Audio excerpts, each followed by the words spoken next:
গোপালগঞ্জের কাশিয়ানীতে bus truck সংঘর্ষে ৬ জনের মৃত্যু হয়েছে, আহত আরও ২৪ জন। হতাহত সবাই বাসের যাত্রী।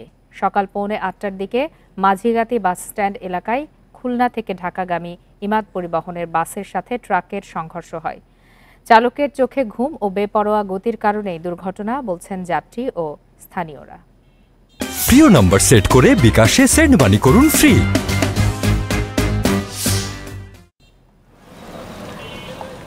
রোববার ভোর ৫:৪টার দিকে ৪১ যাত্রী নিয়ে ঢাকার উদ্দেশ্যে খুলনার ফুলতলা থেকে যাত্রা করে ইমাদ পরিবহনের একটি বাস। ৮:৩০টার দিকে গোপালগঞ্জের কাশিয়ানীতে একটি ট্রাকের সাথে সংঘর্ষ হয় বাসটি। দুর্ঘটনায় নিহতদের মধ্যে খুলনার সামাদ আলী, তানিয়া আফরোজ, সাবিকুর রহমান এবং গোপালগঞ্জের রোহিত শেখকে শনাক্ত করা হয়েছে। বাসের দ্রুতগতি ও চালকের চোখে ঘুম থাকায় দুর্ঘটনা হয় বলছেন যাত্রী ও স্থানীয়রা।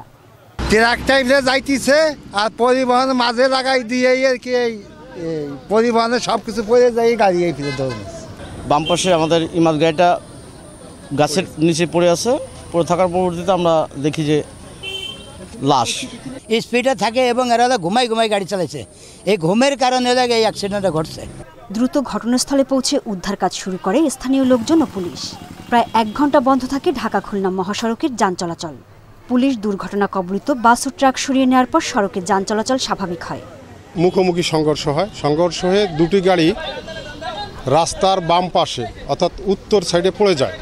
ওখানে গাছের সাথে লেগে ইমাদ গাড়ির ৫ জন যাত্রী ঘটনাস্থলেই নিহত হয়।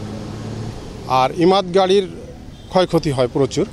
আহতদের বিভিন্ন হাসপাতালে ভর্তি করা হয়েছে। আর নিহতদের মরদেহ ময়নাতদন্তের জন্য গোপালগঞ্জ সদর হাসপাতালে পাঠানো হয়। Independent news.